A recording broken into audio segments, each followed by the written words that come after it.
I think that one's reality is a result of your intention and your attention. It's through spiritual practice that I've recognised that my own impermanence, my own irrelevance, the fact that I'm just a person shuffling through life, I ain't really no different now from when I was a little kid. And all I want really is that I don't want that feeling in my stomach that people are being treated badly. I don't want a feeling that people are being exploited. People need to live spiritual lives, all of us. I'm a person, and it's good to have access to the infinite consciousness that is available to all people, but through the five senses is delineated, keeping us trapped on a material plane. We think reality is what we can apportion through the limited instruments of the senses, but reality is of course far beyond that. Spiritual data, we don't have the correct instruments to receive it, and we live primarily in the realm of the senses. Anything that we're describing through science, we're describing through the prism of the five limited senses. Our eyes can only see between infrared light and ultraviolet light. There's light bouncing around everywhere. Our ears can only hear a tiny decibel range, can't hear the noise of a dog whistle, can't hear any high-pitched frequency sounds.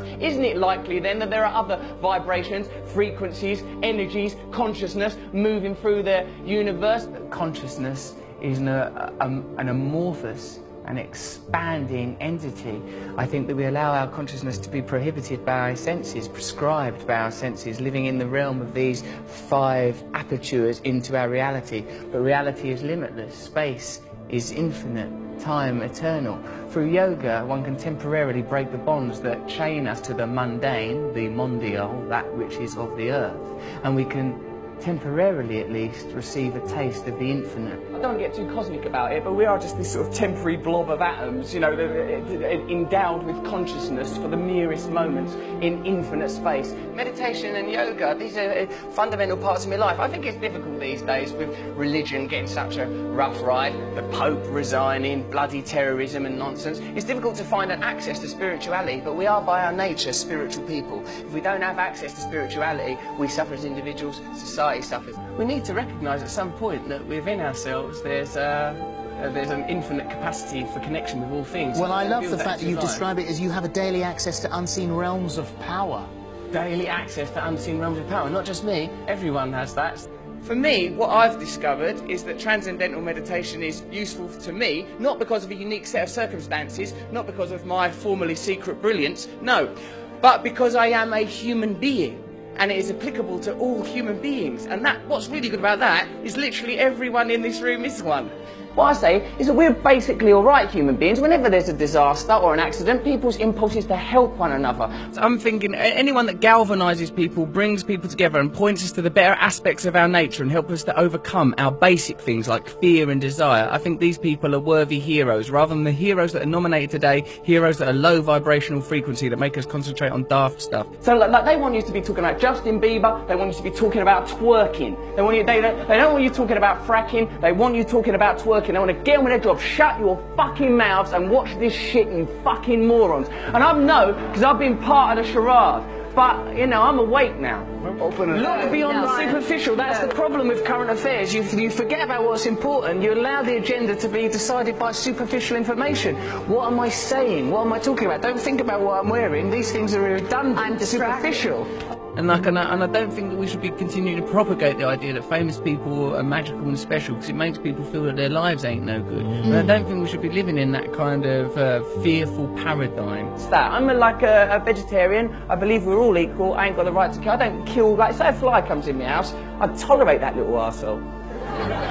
Because I feel like he's a fly, he's just on his journey here through life. When I'm meditating or praying, I say the infinite creative force that brings into being all phenomena and guides all life, I say, can you move through me? And things that actually work, you sort of treat them, you sort of shirk them off as if, like, you know, as if you owe them money, and you don't, oh no, I've got to avoid yoga and meditation. They've been portrayed quite brilliantly by the mainstream as sort of somehow luxury, but it isn't a luxury, or artificial, or superficial. It's absolutely integral. It's absolutely the most authentic thing, more real than any of us. If people are happy, they're happy. They don't need it. If there's not a problem, there's not a problem. But I think if people have some sort of yearning or dissatisfaction or some itchy irritability, then it might be because they're not looking in the right direction for a solution, and that they should look within, and that within them there is a limitless, infinite capacity for bliss through connection to higher things. You cannot define yourself in reference to other external coordinates. You must define yourself internally with your relationship with a higher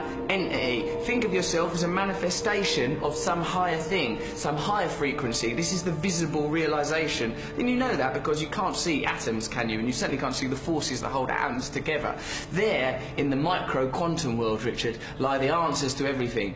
We can't understand it with our logical, rational minds, but we feel it intuitively. Get yourself in alignment with that stuff and you beam like the sun. The dead human ape has fulfilled its potential. The dead human ape has not evolved for the last 10,000 years. These are the achievements of the dead human ape. Now we must transform, become enlightened, so that we can access the next realm of consciousness necessary for our evolution. Right. So I think we elect to ignore the spiritual at our own, and it causes a deficit for ourselves and for our culture and for our planet. I think that we are too easy to identify ourselves as individuals. That idea is fortified daily through, as we said before, the stimulation of primal desires, that which anchor us to the self, and we ignore that we're here for such a short while, that we're all basically the same as one another, we're all connected to each other, and we have a collective responsibility to. God is not something that's about thinking you're better than someone or a reason to have a war with someone. It's that within us, beneath and beyond our identity as human beings, driven by fear and desire, defined by the realm of the senses and the material self, which is transitory, there is a divine self that is connected to all living things, that is part of an infinite source of creativity. You could probably describe that using quantum physics or science if you want. I choose to believe in God because I think what that is the recognition that there is divine beauty in all of us, and if we prioritise that over our own selfish material needs, then we will naturally create a culture more in harmony with our planet, and we'll have a chance. I think it's one of the great sadnesses of modern life, because of our disenfranchisement and disillusionment with religion, that we don't have access to these ideas. And yoga and meditation for me is a way in the secular world of accessing very, very beautiful principles that will perhaps make us happier at a time when people feel disillusioned with the economy, concerned about the ecology, worried with politicians, don't trust what they're being told on television. I've got to let go of temporary, transient ideas like individualism. The nature of monotheistic faiths, these dead desert religions, is to encode us with the idea that individualism is more important than paganism, ideologies that integrally relate us to the earth, so that we know that we are integrally, indefatigably related to our environment, and we live in the service of our environment, because self is a temporal illusion. I suppose the ultimate truth is oneness, that this is a temporary illusion, that we are temporarily occupy these flesh puppets. We believe so much in our identities, we believe in our individualism, and I talk as a very sort of egotistical man. Look at my hair, look at these bracelets, look at these ridiculous boots. I'm a person who believes in the nature of my own individualism and my own identity, but on a deeper level I recognise that all these things are transient, and what's important and what's defining are the things that we all share: love, unity, togetherness. As long as we have cultural narratives that eschew these ideas, that suppress these ideas in favour of negative human traits, greed, selfishness, lust, as long as these ideas are promoted, we will exist in opposition to one another and will be exploitable by corporations that prey upon these negative facets of humanity.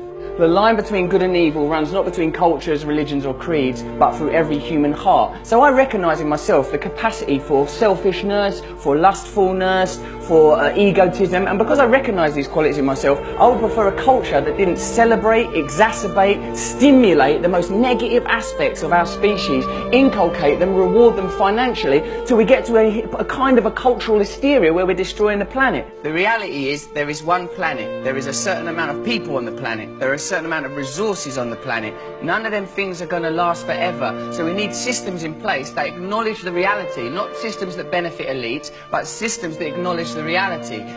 People need to have access to the resources. Can't lie to people so that people in power can continue to augment and grow their own power and satisfaction while normal people are exploited. We need systems that get the resources to the people while respecting the planet. Any system that's detrimental to the planet or detrimental to the people because it helps one or two bods, fuck it off. We're allowed to do that, you know. We are creatures on a planet. We are mammals. Look at the faces of the people that we're being asked to vote for as leaders. Look at them. Look at them. Feel it in your hearts. That ain't who's meant to be leading us. Happiness cannot forever be sustained like some glistening bauble. It's a transitory thing, like a butterfly alighting on Snow White's finger in that bit of Snow White. So, like, you know, I'm happy mostly. I'm happy mostly when I'm being nice to other people. Then I'm happy. You know, when they analyse the semantics consistently through mythology and theology of words like love, God, they find that the common theme, John, is union. That we just want to be connected to something higher. That can be another person, that could be God, that could be a relationship with nature, it could even be a relationship with West Ham United. I think the important thing is to have as the central tenet of your being love, compassion and tolerance. Everyone knows that. You know, like the realisation that this is only a very temporary thing, that the only thing that matters to any of us is love, that everything, that underscoring everything is love. You know, if it's a biological, anatomical human condition, the idea of acquisition and survival of the species, then that 2% that distinguishes us from the great apes, somewhere within that is that divine spark that philosophers have always espoused upon and written about, that somewhere within that, that's the truth that we're trying to head towards. What it felt to me was like the dissolution of my idea of myself. Like, I felt like separateness evaporated. I felt this tremendous sense of oneness. I find it, I'm quite an erratic thinker, quite an adrenalised person. And like, but what, through meditation, I felt this sort of beautiful serenity and selfless connection. You know, my sort of tendency towards selfishness, I felt like, I felt that kind of exposed as a superficial and pointless perspective to have. I felt a very relaxed sense of oneness. I felt love.